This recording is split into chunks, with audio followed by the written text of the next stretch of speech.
En esencia, la propia ciencia parte del hecho de que la física no sabe qué es el ladrillo más pequeño de la materia. Es más, cada vez se escuchan más opiniones de que en realidad no existe ningún ladrillo más pequeño de la materia. Pero ¿de dónde surge esa idea? ¿Por qué no se puede llegar simplemente a la partícula más pequeña?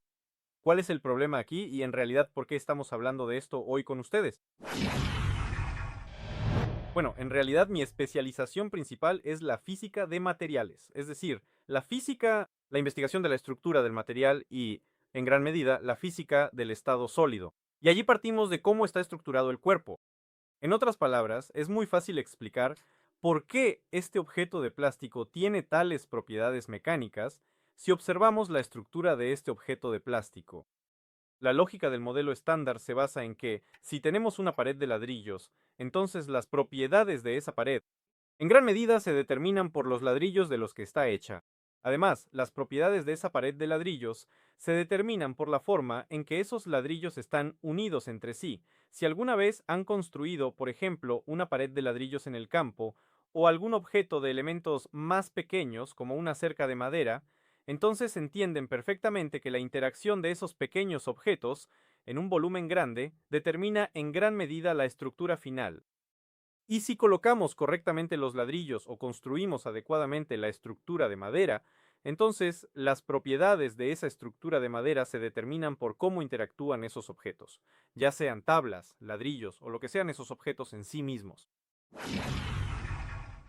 Si descendemos un nivel más, veremos una regularidad aún más interesante. Por ejemplo, si consideramos la estructura, bueno, de algún objeto, no hay nada metálico sobre la mesa ahora, pero si consideramos la estructura de algún cuerpo metálico, veremos granos de metal bajo el microscopio. Así ocurre en muchos casos, y muchos parámetros microscópicos y macroscópicos los determinaremos precisamente a través de los granos de metal. Por ejemplo, si una muestra de acero tiene granos grandes, esa muestra de acero presenta unas propiedades determinadas. Por ejemplo, es más frágil porque se producirá una fractura intergranular cuando se apliquen ciertas cargas mecánicas. Y cuanto más grande es el grano, peor funcionará el sistema en este sentido. Por eso tratamos de refinar el grano. Y este, en realidad, es un ejemplo de cómo usamos el conocimiento sobre la estructura de un objeto para cambiar las propiedades de ese objeto, pero por supuesto con la idea de que existen granos en las sustancias, con la idea de que cada cuerpo metálico posee granos o que los polímeros están formados por cadenas poliméricas, no llegaremos muy lejos. Llegamos a fenómenos físicos donde ese conocimiento es insuficiente. Estamos cerca. Solemos hablar en el canal sobre la corriente eléctrica y en la corriente eléctrica.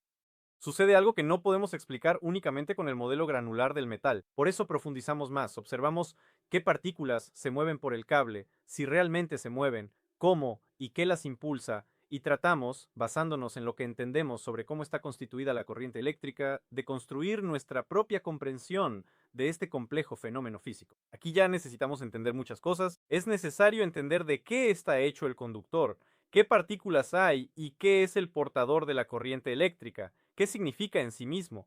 Son preguntas complejas e interesantes que muestran cómo funciona este principio.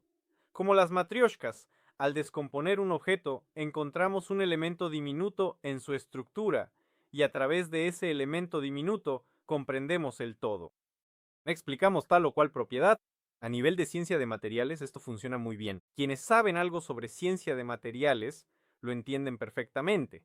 A nivel de física de partículas, esto también funciona, aunque con mayor dificultad, porque al avanzar todo se complica. Así es como, en realidad, usamos este enfoque para explicarlo todo mediante su ladrillo más pequeño. Además, hay un aspecto fundamental que suele interesar a entusiastas de la ciencia popular, y es un aspecto muy sencillo. Necesitamos entender de qué está hecho todo, y cuando sabemos cuál es la unidad fundamental más pequeña de la que está compuesto el material, podemos decir que este material en particular, o esta materia en particular, o esta sustancia en particular, está compuesta. Precisamente de esto. Bueno, y a partir de esto podemos construir toda una física. Esta fue una especie de introducción lírica para quienes se encuentran por primera vez con la física de partículas. El siguiente aspecto interesante es el intento de la ciencia, desde la física clásica al modelo estándar, de explicar cómo en realidad se organiza y funciona todo lo que nos rodea. Aquí no nos detendremos mucho porque en principio es algo estándar de lo que seguramente han oído hablar. Entonces, cualquier objeto en su primer nivel de descomposición está compuesto por aglomerados. Por ejemplo, en una pared de ladrillos, los ladrillos son los aglomerados de los que está hecho el cuerpo llamado pared. Luego pasamos a un nivel más profundo. Dependiendo del tipo de material, vemos ya sea una cadena de moléculas o simplemente un conjunto de átomos. Por ejemplo, algún material polimérico estará compuesto por cadenas de carbono, mientras que un material metálico, la mayoría de las veces, estará compuesto por átomos conectados estrictamente entre sí. Estos sistemas cumplen una cierta función organizativa, desempeñan el papel de determinar muchas propiedades, pero como ya habrán entendido, esto no es suficiente para explicar algo. Por eso la física va más allá y encuentra con bastante éxito las partículas subatómicas, es decir, seguimos una cadena donde hay moléculas, luego átomos, y estos átomos se descomponen aún más en partículas subatómicas. Las partículas subatómicas también son muy complejas. Hay partículas subatómicas que están compuestas de algo y hay partículas subatómicas que son fundamentales. Y así, al dividir el átomo, descubrimos por primera vez esa partícula que al parecer no se puede dividir en nada más. Si vamos más allá de los libros de texto, incluso más allá de los cursos universitarios, veremos una tendencia interesante. Entendemos que los propios físicos dicen que, al parecer, ¿cómo sabemos sobre la existencia de los quarks o, por ejemplo, sobre la existencia de los electrones? Pero realmente no entendemos de qué podrían estar compuestos. Por eso partimos de una idea simple. Realizamos experimentos en los que determinamos que esos mismos quarks, esos mismos electrones y esas mismas partículas de nivel similar son puntuales. Y se manifiestan precisamente desde este punto de vista. Numerosos experimentos muestran que las partículas de las que estamos hablando ahora presentan características asociadas con la indivisibilidad. Es decir, el electrón en esencia parece que no se puede dividir, y el quark también constituyen una especie de base de la materia. Los experimentos muestran que las interacciones son propias precisamente de objetos que ya no se dividen más, y ni siquiera hace falta decir que romper una partícula en un colisionador para ver qué hay dentro es físicamente imposible. Por eso, al estudiar la estructura de tales partículas, partimos del hecho de que la física moderna tiene un límite infranqueable. Pero esto no significa que dicho límite exista. Los científicos enfatizan que, en principio, actualmente no existe tal límite. Todo nuestro conocimiento, basado en que el electrón es una partícula puntual o el quark es similar, parte de que simplemente no hemos podido mirar más profundamente. Esas son cosas totalmente distintas si lo comparamos con la idea de que no existe un nivel más profundo. Y en general eso sería correcto. ¿Por qué? Porque tenemos al menos dos factores que vale la pena mencionar aquí. En primer lugar, si hablamos de una partícula puntual y hablamos del electrón, el electrón tiene cierta masa, pero no tiene tamaño. Es decir, en principio, partiendo de este factor, se puede afirmar que cada partícula de este nivel es un agujero negro en miniatura, porque tiene cierta masa, pero todo está concentrado, en un solo punto. Sin embargo, respecto a esta opinión, ya me han dejado algunos comentarios señalando que todo esto son magnitudes espaciales. Al hablar de las partículas más pequeñas, bajamos a un nivel donde, básicamente, el espacio deja de existir. Para que entiendan de qué se trata, el espacio, en principio, se considera en física como una estructura continua. La continuidad del espacio permite que funcione la teoría de la relatividad general de Einstein, pero no deja combinarla con la física cuántica. De hecho, buscamos la teoría del todo que debería reconciliar los mundos cuánticos y los mundos reales. Y así, el espacio en muchos sentidos es indivisible. Pero si decimos que el espacio es divisible, entonces nos topamos con otro producto más. Pero, aún así, vamos a seguir una lógica algo estándar y partiremos de la idea de que si dentro de una partícula puntual logramos colocar algo, logramos meter algo allí, entonces esa partícula puntual se convierte en una singularidad. En gran medida, fue precisamente sobre la base de esta idea que llegamos a las hipótesis más audaces, que incluyen factores tan interesantes como que dentro de un electrón podría estar oculta todo un universo. Por cierto, ya mencioné esto, y aunque se percibió en gran medida como una especie de ciencia ficción, no lo es. Todo esto se deriva perfectamente de los cálculos matemáticos. Hay muchísimas hipótesis de este tipo, como que el universo está dentro de un átomo. Se acepta fácil porque se imagina como un modelo planetario, aunque sea inexacto. Existe la hipótesis de que nuestro universo está dentro de un agujero negro. Esta hipótesis fue aceptada con entusiasmo, pero con el electrón hubo críticas. Sin embargo, la estructura compleja oculta en la singularidad permite pensar que esta partícula puntual, que manifiesta las propiedades de un objeto y punto específico y que la física usa como indivisible, en realidad podría poseer una estructura extraña. Esa extraña estructura es de origen incierto, pero existe. En un video previo vimos que, según la teoría actual, probablemente el electrón también se divida. ¿En qué? Según las ideas actuales, la ciencia simplemente no ha puesto un punto final en este asunto.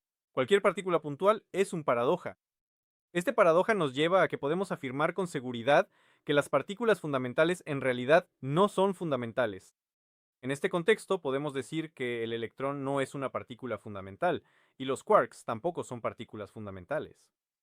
Lo aterrador es que matemáticamente, hacia la singularidad y densidad infinita, surgen factores que podrían invalidar todo lo que sabemos sobre la física. Es un momento muy interesante que, en esencia, nos quita el suelo bajo los pies. Sobre el hecho de que al menos sabemos algo acerca de la fundamentalidad de la materia, no podemos afirmar que incluso el electrón sea una partícula fundamental, aunque dentro del paradigma clásico, perfectamente podemos referirnos a ello y basarnos en eso. Eso no es del todo malo. Sin embargo, si nos interesa algo más profundo, nos vemos obligados a abandonar esa idea, pero al abandonar esa idea nos enfrentamos a paradojas aún mayores. Bien, hemos analizado este punto y hemos dicho que todo está lejos de ser inequívoco. Hemos dicho que todo es mucho más complicado de lo que parece y que cuando nos topamos con alguna singularidad incomprensible que potencialmente podría estar ahí, nos encontramos con algo parecido a ese famoso meme donde decían, si supiéramos qué es esto, pero no sabemos qué es esto. Aproximadamente a esa situación es a la que nos estamos acercando. Sin embargo, si decimos que el electrón tiene alguna estructura, debemos suponer que esa estructura tiene un tamaño característico.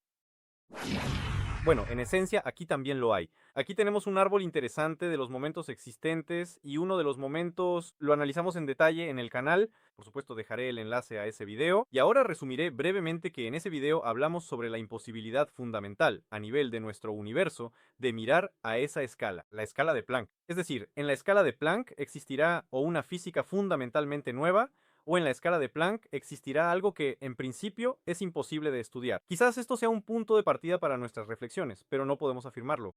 ¿Qué había en ese video al que hice referencia? Y en ese video dijimos que para poder mirar a las escalas de Planck necesitamos usar cada vez más y más energía, cada vez más y más energía, acumulada, por así decirlo, en un solo punto. Bueno, ¿qué significa más energía? ¿Cómo estudiamos una partícula? Lo más sencillo es mirar a través de un microscopio, pero el microscopio óptico tiene sus límites. Estos límites están más o menos al nivel de la red cristalina, o incluso antes, más o menos al nivel de los granos de la estructura de los metales. Y para poder mirar aún más profundo, utilizamos todo tipo de métodos diferentes. En cierto modo, se puede afirmar que iniciamos algo así. Este es el efecto del observador llevado al máximo, cuando influimos en la partícula y observamos cómo responde. ¿Qué significa influir?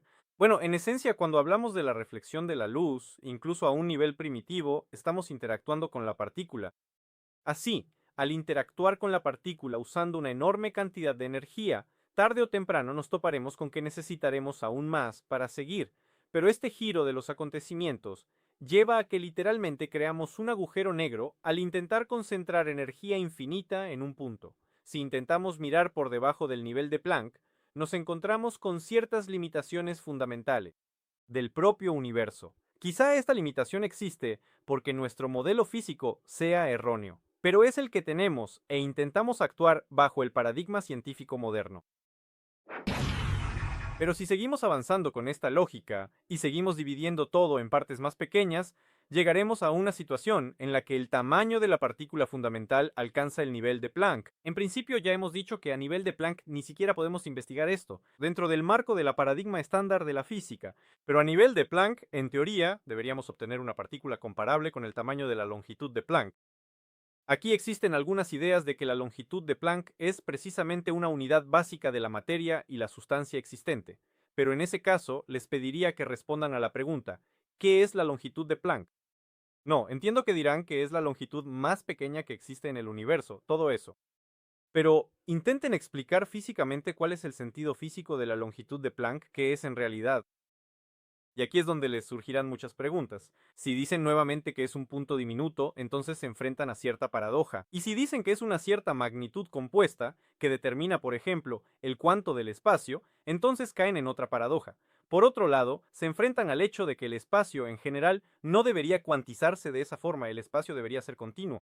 Y aquí es donde surgen muchas preguntas interesantes relacionadas con la magnitud de Planck. Sin embargo, por supuesto, existen varias hipótesis que sugieren que algo puede existir a nivel de la magnitud de Planck. En gran medida, aquí empiezan a manifestarse, por ejemplo, la espuma cuántica de la que ya hemos hablado en varias ocasiones. ¿Y qué es esa espuma cuántica? Bueno, son fluctuaciones aleatorias de energía, en las que, según patrones aleatorios, a veces surgen partículas.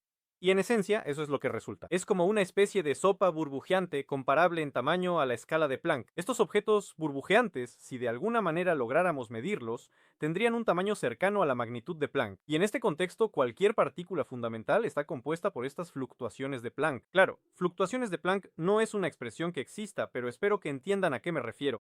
Y una espuma burbujeante, una sustancia burbujeante. Constantemente algo se genera, constantemente algo desaparece allí, existen todo tipo de patrones de intercambio de energía, y este caos, en esencia, será la base de la materia. Pero entre estos conceptos cuánticos, entre por ejemplo la gravedad cuántica, que supone algo similar, y entre la teoría de cuerdas, que también pretende explicar lo que ocurre allí a nivel en las magnitudes de Planck, a nivel de esta sopa cuántica, hay un enfoque interesante al que vale la pena prestar especial atención. Ya hemos conversado antes sobre la información y discutido qué es primario, la información en sí misma o la materia. En esa discusión llegamos a una conclusión interesante, que si partimos de la comprensión fundamental de la física y de la física del modelo estándar, la información es una propiedad de la materia y de ninguna otra manera, no al revés.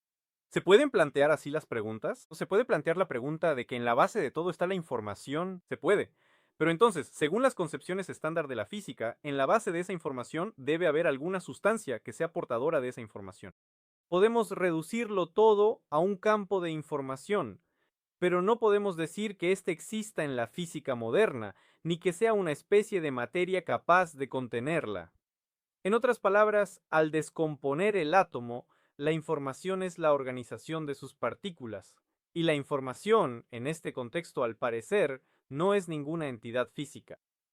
Este es un punto muy interesante, complejo e incomprensible, en torno al cual, de hecho, intentamos construir nuestro razonamiento. Con este enfoque, llegamos a la situación en la que toda materia es un código de programación. ¿Qué es esto entonces? Saludos a la teoría de la simulación, es una teoría magnífica, me gusta mucho, aclara muchas cosas, pero todo esto son solo hipótesis. Según la física, la materia se relaciona con la información, y la información no existe sin la materia.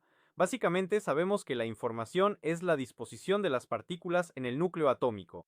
La forma en que se disponen se describe mediante información, pero si tomamos un enfoque científico, no nos topamos exactamente con un código informático, aunque, en cierto modo, lo sea en un sentido bastante específico. El código informático consiste en que las partículas saben cómo unirse entre sí. Existen ciertas leyes de la naturaleza, o lo que llamamos leyes de la física, que determinan, por ejemplo, que dos electrones se repelen entre sí porque, digamos, tienen cargas iguales con el mismo signo. Esta información que describe el comportamiento de las partículas es precisamente la información que está vinculada a la materia. Es decir, en términos generales, la información no debería existir sin la materia. ¿Cómo se puede explicar esto físicamente? Bueno, en realidad, si tienen alguna reflexión al respecto, por favor escríbanla en los comentarios. A mí mismo me resultará muy interesante leer sobre esto y descubrir algo interesante, porque todas las investigaciones que he hecho me han llevado a la conclusión de que la física, en esencia, no separa la sustancia y la materia de la información. La información no es una entidad independiente, e incluso si consideramos las hipótesis más atrevidas de que vivimos en una matriz, y que todo es un código de programación, ese código de programación se apoya en algo. Y esa información, en cualquier caso, debe basarse en alguna entidad física fundamental. No, bueno, está claro que podemos utilizar tanto la información como la energía. En conjunto, decir que la energía obedece a la información, que la información describe cómo debe comportarse la energía, pero si quitamos las palabras demasiado bonitas, llegamos al mismo estado cuando la información describe de qué manera debe comportarse la materia, cómo deben unirse los átomos entre sí y qué sustancia debe formarse. Eso en esencia es la información tal como la describe un físico. Y tras escuchar todo esto, pueden preguntarse, ¿cómo se relaciona esto con la partícula más pequeña de la materia y con el ladrillo fundamental? Pero si han estado atentos, seguramente ya habrán entendido cómo todo está conectado y por qué estas cosas no están separadas. En esencia, es una idea simple. No sabemos qué es el ladrillo fundamental, y si intentamos analizar esto desde un punto de vista científico, llegamos a las cuestiones más complejas, a paradojas que, dentro del marco de la ciencia actual, aún no se resuelven. Nos hemos topado con el hecho de que no entendemos lo que ocurre allí y no podemos explicarlo. Partimos de la hipótesis de que las partículas fundamentales se pueden dividir en algo más, y estas ideas ya son científicas. Es decir, en esencia, no podemos encontrar una partícula fundamental utilizando este paradigma. ¿Podremos llegar a alguna entidad verdaderamente fundamental e indivisible? Nuevamente, de lo que hemos dicho, se deduce que lo más probable, por ahora, no. Tenemos cierta brecha entre el tamaño de la partícula fundamental, que llamamos la longitud de Planck fundamental.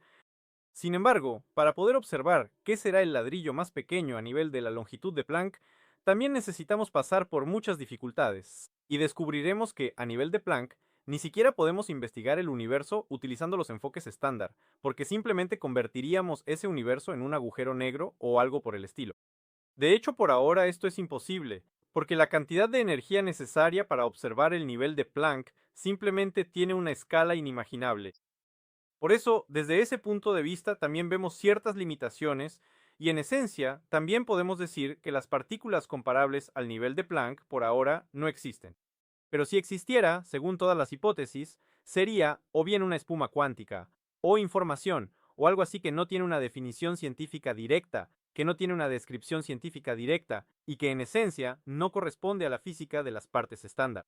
Aunque aquí se puede decir que esto tampoco contradice la física, así que esta es esa larga discusión. Era necesaria para que pudieran sumergirse en la propia complejidad de este problema. Está lejos de ser inequívoco, está lejos de ser lineal, y este principio de la matrioshka no siempre funciona.